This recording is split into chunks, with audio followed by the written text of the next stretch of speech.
Voilà, je me trouve au village de Riyad. Je me dirige vers la synagogue de la Ghriba. C'est la plus ancienne synagogue à Djerba et en Afrique du Nord.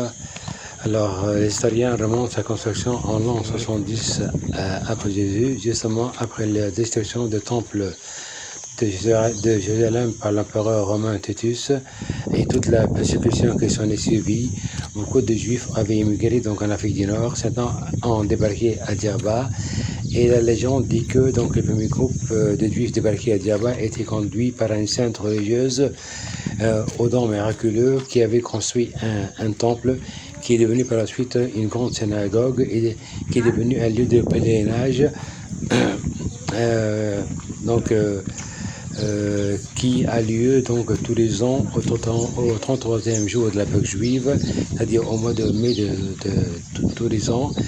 Et la légende dit que cette sainte religieuse, au don miraculeux, avait ramené avec elle des pierres donc, du temple de Jérusalem et une des plus anciennes copies de la Torah qu'on conserve toujours donc dans la synagogue. Voilà. La synagogue. À droite donc là se dresse l'ancien caravansérail, l'ancienne auberge qui servait en temps à héberger les pèlerins qui venaient donc du continent et de l'étranger donc pour y séjourner pour justement assurer pour faire leur pèlerinage. Là donc on est donc dans la cour de ce très beau caravansérail ou bien auberge. C'est tellement beau. Donc c'était en face même de la synagogue.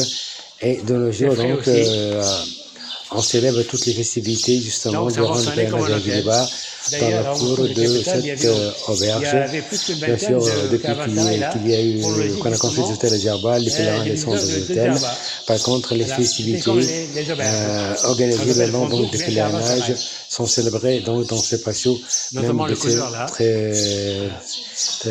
beau ancien caravansérail, peint en bleu et en blanc-bleu, les deux couleurs locales distinctives de l'île de Djerba. La couleur blanche, ça combat la chaleur, et la couleur bleue, ça rappelle le ciel bleu de Djerba et la mer de Djerba.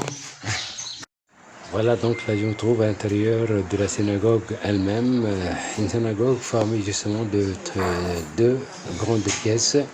Une première pièce, une deuxième pièce. Donc je suis donc là, dans la deuxième pièce, c'est la salle de prière. Donc je vois donc là des armoires vitrées qui laissent entrevoir des expositions là, donc offerts en la mémoire de la sainte religieuse, la Ghriba. Et là donc tu vois au centre l'autel, bien la chaire du rabbin, donc celui qui assure donc la prière pour la prière du sabbat. Alors tout à fait donc en bas de l'armoire que l'on voit, donc là où il y a les expositions. Alors il y a donc une petite ouverture là qui donne accès à une cave. C'est voilà donc dans cette cave là que l'on cache cette très ancienne copie donc de Torah qui a été ramenée dit-on par cette sainte religieuse et que le rabbin ne fait sortir que pendant le samedi. Pendant la grande prière du sabbat. Là, c'est la première salle, c'est une salle donc richement ornée, décorée. Je vois des banquettes, le toit donc violemment donc orné de plats en bois sculpté et joliment peint. Les murs sont donc ornés de panneaux de faïence. On retrouve donc les deux couleurs locales, la couleur bleue et la couleur blanche. On voit donc partout des banquettes et on voit aussi des nattes en jonc tracées localement. Voilà donc c'est la grande salle de lecture. Alors en entrant donc dans la première salle, hommes et femmes sont tenus donc de se couvrir la tête. Les mêmes quand on est en vêtements courts, on doit donc se passer donc un tablier autour de la taille. Et puis avant de passer à la deuxième salle qui est la salle de prière, donc on doit se déchausser, voilà. C'est le règlement.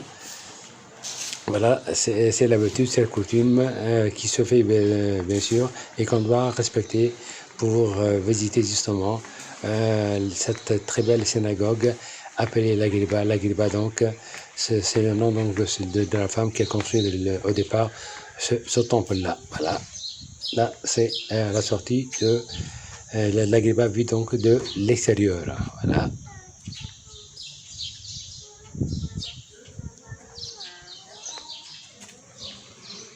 C'est tellement propre, c'est tellement beau, tellement entretenu. Voilà. C'est vraiment, on voit le décor, les vitraux, les panneaux en faïence, c'est très bazar.